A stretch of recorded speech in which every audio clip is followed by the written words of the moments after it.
अस्सलाम वालेकुम गाइज़। आज की वीडियो में हम थिंग्स फॉल अपार्ट के प्रोटैगनिस्ट और मेन कैरेक्टर ओकोंको का डिटेल्ड एनालिसिस करेंगे। तो आइए शुरू करते हैं।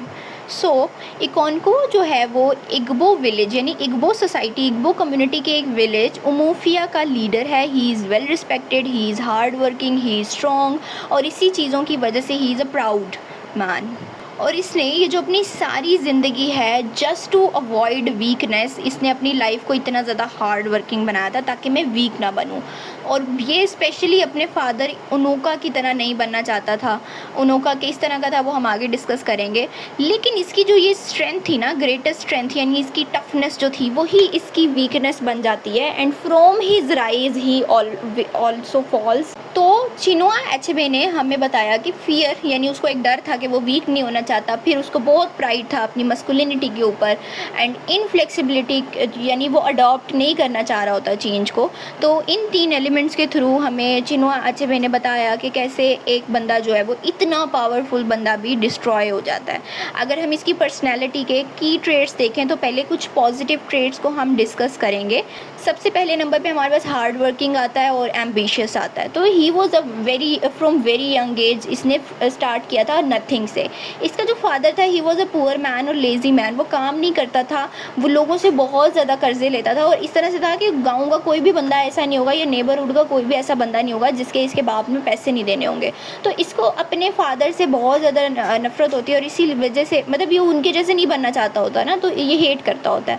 तो just to escape his reality जो उसके फादर ने उसके लिए सेट की होती है, ये फार्मिंग स्टार्ट करता है और वेल्दी फार्मर भी बन जाता है, पावरफुल वॉरियर भी बन जाता है। अब ये इसकी हार्डवर्क की वजह से लोग इसकी मिसालें देते होते हैं और ये बहुत रिस्पेक्ट को अर्न भी करता है और पर्सनली भी काफ़ी कुछ अचीव कर लेता है। अच्छा, लोगों को डर होता है यहाँ सोसाइटी में कि वॉर नहीं करनी, क्योंकि वॉर करेंगे तो हम मर सकते हैं, ज़िंदगी का खौफ होता है। लेकिन इसको सिर्फ ये खौफ होता है कि मैंने कमज़ोर नहीं दिखना, मेरे इमोशंस लोगों को ना दिखें। और क्योंकि वहाँ पे जो वीक होता है और जो अपने इमोशंस दिखाता है उसको फेमिनिन कंसीडर किया जाता है, and that was a form of abuse for those people. तो इसी वजह से ये बिलीव करता होता है कि जो भी इमोशंस दिखाएगा, लव दिखाएगा, ग्रीफ दिखाएगा, तो वो वीकनेस के साइंस होते हैं। तो इसीलिए ये यही सब नहीं दिखाना चाहता होता।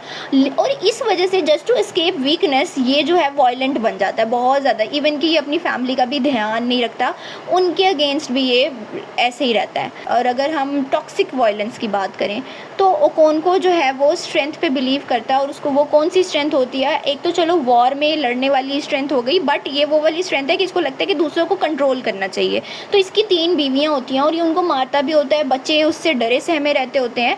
और एक बच्चा जो इसको पालने के लिए मिलता है, लाइक ही वो जो 15 ईयर्स जब वो इसके पास आता है, एक कत्ल हो जाता है और गाँव जो है वो जैसे वो कहते हैं ना कि लाइक खून बहा, तो उसको एक बच्चा मिलता है इकमोफीना, और ये अपने बेटों की तरह उसको पालता है। बट उसके फ्यूचर का फैसला होना होता है जब वो 18 ईयर्स का हो जाएगा।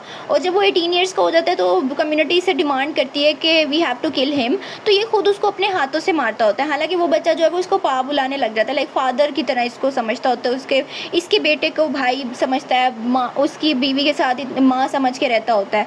लेकिन जस्ट टू अपीयर स्ट्रॉन्ग ये उस बच्चे को भी मार देता है। अब इसको उस वक्त भी ये डर होता है कि अगर मैंने खुद से नहीं मारा ना तो लोग समझेंगे मैं इमोशनल हो रहा हूँ, मुझे इस बच्चे से मोहब्बत है और मैं जो हूँ वो वीक हो रहा हूँ। इस फियर की वजह से ये ऐसा बन जाता है कि लोग इससे डरते होते हैं, इसके करीब के लोग इससे डरते होते हैं, इससे मोहब्बत या इसका ट्रस्ट नहीं करते होते। But he was a respected man. अब रिस्पेक्टेड था लेकिन आइसोलेटेड था। कैसे?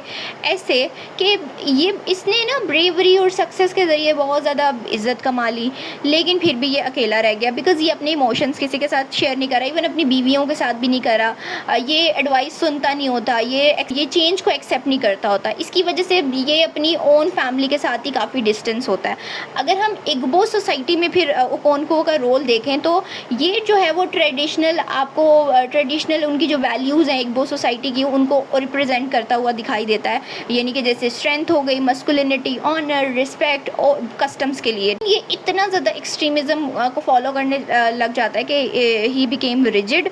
तो जब वो ब्रिटिश मिशनरीज़ चेंज को लेकर आते हैं तो ओकोंको उस चेंज को अडॉप्ट करने के लिए रिफ्यूज़्ड कर देता है। हालाँकि वो ये वही टाइम होता है जब बाकी सब लोग जस्ट टू लिव पीसफुली वो इस न्यू रिलीजन को यानी वो क्रिश्चियनिटी को लेकर आते हैं, तो वो चर्चेज़ वगैरह बनाते हैं, तो ये उनको एक्सेप्ट करने लग जाते हैं। लेकिन ओकोंको इस चीज़ को अपनी जो सोसाइटी, अपनी जो कम्युनिटी होती है, अपनी जो रिलीजियस वैल्यूज़ होती हैं, अपना जो कल्चर होता है उसके अगेंस्ट थ्रेट समझता है और इनको अडॉप्ट नहीं करता और स्टबर्न हो जाता है, और यही इसकी स्टबर्ननेस फिर इसके डाउनफॉल का सबब बन जाती है। तो अगर हम इसके डाउनफॉल को डिस्कस करें तो ओकोंको जो है वो एक हीरो नहीं है, he was a tragic hero, because and पे ये अपनी जो है लाइफ खुद ले लेता है। तो अगर हम देखें कि वो बेंड नहीं करता, और हमें लाइफ में भी ये कहा जाता है ना कि अगर आप बेंड नहीं करेंगे तो लाइक आपका जो है वो आप ब्रेक डाउन हो जाएंगे। तो ओकोंको के साथ भी सेम यही चीज़ थी कि उसने बेंड नहीं किया और इसी वजह से फिर वो ब्रेक डाउन हो गया उसका।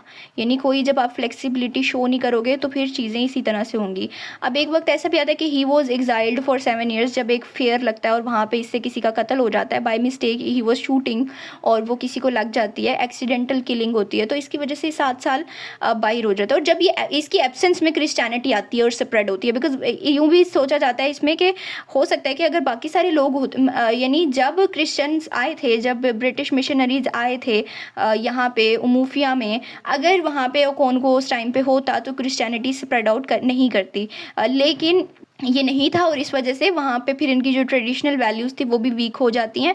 जब ये वापस आता है ना तो इसको अब इसका विलेज सारा चेंज, अच्छा इसको लगता है कि मैं वापस जाऊँगा तो मैं सब कुछ ठीक कर दूँगा, लेकिन ऐसा नहीं होता। ये इसका यहाँ पे आप कह लेना कि इसको गलतफ़हमी थी। ये होता है कि जब ये वापस आता है तो विलेज पूरा चेंज हो चुका हुआ है, फिर भी ये रेजिस्टेंस को शो कर रहा है। और ये रेजिस्टेंस के खिलाफ जैसे कहते हैं ना कि लाइक आप अपनी एक अगेंस्ट एक वॉर छोटी सी शुरू करें, लेकिन कोई भी इसको फॉलो नहीं करता। जहाँ पे पहले लोग इसको बहुत रिस्पेक्ट किया करते थे, अब इसको फॉलो भी नहीं कर रहे, तो इस वजह से इसको बहुत डिफीटेड फीलिंग आती है, होपलेस फीलिंग आती है, और फिर एट द एंड यही होता है कि ये अपनी लाइफ खुद अपने हाथों से ले लेता है।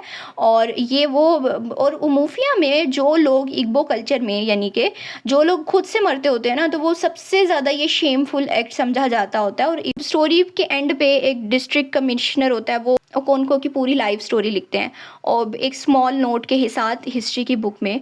और इससे हमें ये पता चलता है कि कॉलोनाइजेशन ने कैसे बहुत बड़े बड़े स्ट्रॉन्ग लोगों की स्टोरीज़ को इरेज कर दिया। हालांकि he was penning it down, लेकिन फिर भी Okonkwo as a real character तो ख़त्म हो गया ना। तो अगर हम फिर देखें कि ओकोंको बेसिकली रिप्रेजेंट क्या कर रहा है, तो ये एक ऐसा ट्रेडिशनल मैन है चेंजिंग वर्ल्ड में, यानी ये ट्रेडिशन के साथ अटका हुआ है, लेकिन वर्ल्ड जो है वो चेंज हुए चला जा रहा है, वो चेंज को एक्सेप्ट नहीं कर रहा है। इसकी वजह से ही हिमसेल्फ गॉट क्रश्ड। इसकी जो मस्कुलिनिटी है वो भी टॉक्सिक है, क्योंकि ये जो है वो ऐसे मैन पे बिलीव करता है जो इमोशनलेस होते हैं, जो वायलेंट होते हैं, तब फैमिली को लेके भी ये इतने ज़्यादा वायलेंट ही होते हैं, इसीलिए कनेक्शन नहीं बिल्ड हो पाता होता। अगर हम बात करें कॉलोनाइजेशन की, तो हमें कॉलोनियलिज्म का यहाँ पे ह्यूमन कॉस्ट नज़र आती है, क्योंकि ओकोंको की लाइफ जो है वो मिरर कर रही है पूरे कल्चर के डाउनफॉल को। तो ब्रिटिश रूल जब भी लगता है तो कल्चर उसके अंडर आता है और फिर वो उन सब चीज़ों का एंड होता है।